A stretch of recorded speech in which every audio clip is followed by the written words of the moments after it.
All right, welcome back to the channel. It's your boy Fanon. In this video, we're going to talk about Gervonta Tank Davis, Canelo Alvarez, and Stephen A. Smith of ESPN and what he had to say about who the biggest star in boxing may very well be now.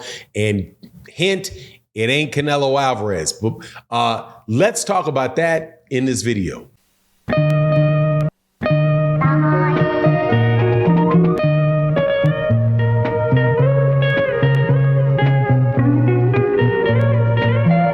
All right, welcome back to the channel. It's your boy Fanon. In this video, we are in the lightweight division talking about Gervonta Tank Davis. Stephen A. Smith had a mouthful to say about Gervonta Davis, and I gotta tell you, usually I blow off a lot of what Stephen A. Smith has to say, but I'm not gonna do it in this particular instance because I think that there very well may be some truth to what he is saying. Now, before I get into that though, let me welcome you back to the channel, longtime subscribers, recent subscribers. Thank you for your support. Make sure, if you would not mind, you like the video. Make sure you hit that like button. If you're new to the channel, welcome to the channel. Please accept my invitation to hit that subscribe button and hit the bell icon so you can be notified of when we release more videos. All right, man. So gonna cut to it. We got a really big star in the sport of boxing. If you get any sense of what took place this weekend in New York City, Barclays Center with Gervonta Tank Davis, he fought Rolly Romero and won by 6-round knockout in Brooklyn, New York. Broke an attendance record for boxing at the Barclays Center with 18,970 roughly people in attendance at the fight. And now you have Stephen A. Smith, who did a short piece on ESPN about Gervonta Davis, saying exactly what we all know is true, that kid right there is box office gold. He starts by saying that Tom Cruise movie, what is it, Maverick, Top Gun Maverick or Maverick Top Gun comes out and gets makes $200 million at the box office in the first week. And that is box office gold. But he said, in the sport of boxing, we know who the king is, the box office king is in the sport of boxing. And he says Gervonta Tank Davis, and points out specifically that he's the biggest in boxing. Now, do we know that to be true for certain at this point in time?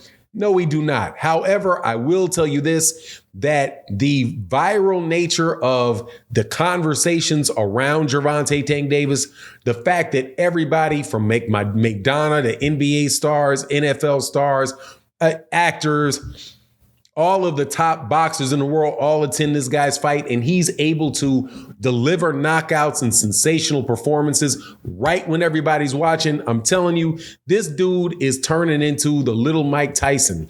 And to be able to do that at 135 pounds, where there's not really any other fighters that are really selling a lot or not having a fight with somebody, like take, for example, Canelo Alvarez, whose box office appeal really kind of took off because he had a fight with Floyd Mayweather Jr., then announced him to the world in general. Gervonta Davis is doing this from the ground up with Mayweather Promotions. And I'm telling you, man, this guy is definitely one of the top guys in boxing. Now, is he the #1 box office guy? I would say no, because Errol Spence Jr., more than likely, who just did 440,000 tickets at the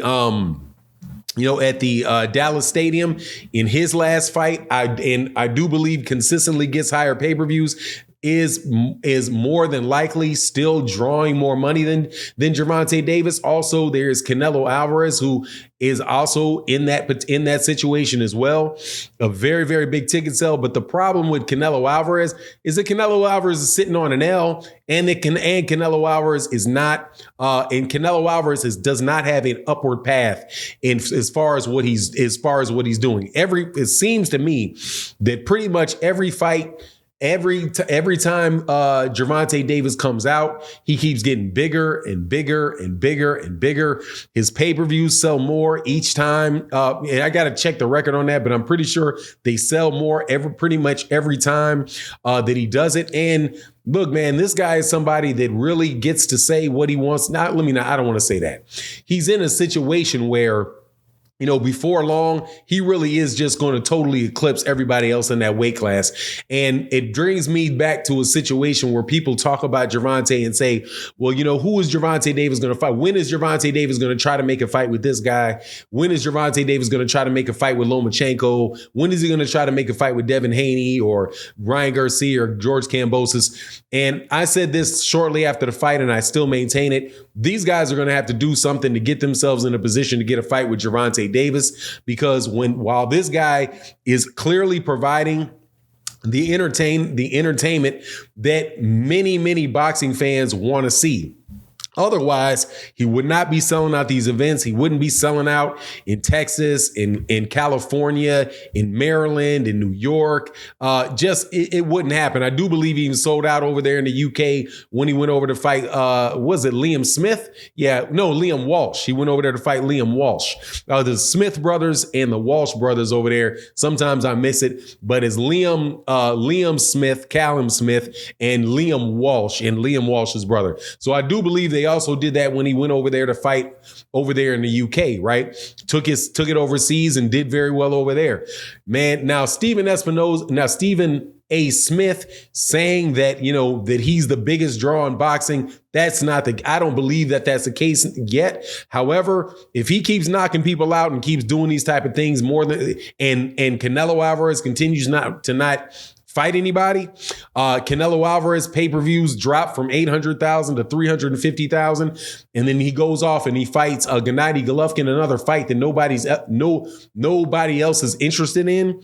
Look, man, there's going to be somebody that is going to appeal to the masses because he's out there getting knockouts and giving people, you know, what they want to see. And apparently, you know, that looks like it's shifting to being into Gervonta Davis. So the idea that he is going to even leave Floyd Mayweather Jr. at this point in time in Mayweather Promotions is probably a non-starter. I'll be really interested to see what he does as far as like what his pay-per-view numbers are. However, don't expect, and I'm telling you this ahead of time, do not expect the mainstream media to do anything but lowball that guy. I would not be surprised if they came out with 150,000, 200,000, somewhere around the 250,000, what they always usually say about a PBC fighter and what I believe is an attempt to pour water on any type of excitement and any type of organic growth that may come as a result of people wanting to see people who have reportedly big numbers. Because you do notice that the same people said absolutely not a zilch, nothing about Canelo Alvarez's numbers until Leonard Ellerby came out and said, man, he only did 300,000. Then all of a sudden people want to throw out numbers higher than that. Man, Gervonta Davis is definitely on a big swing in that regard. That doesn't mean, however, that I don't want to see this guy fight the other fights. Like whoever wins George Kambosos and Devin Haney, that obviously is the next big fight that people would like to see. Stephen A. Smith, in his true casual fanishness, said that he wanted to see Ryan Garcia. That would be the big fight that everybody wants to see. I mean, it'd be the biggest fight that you can make down there. However, it ain't the one that I want to see. I honestly would like to see Gervonta Davis and Lomachenko, or Gervonta Davis and the winner of Devin Haney and George Kambosos. If it's George Kambosos, it could probably happen next. If Devin Haney wins, Devin Haney's going to be underneath that. He's going to be on that chain gang for the next year and a half. So who knows if that ever happens. But anyway, that's my take on the matter. You let me know what you think in the comment section. And with that, I'm out. Deuces.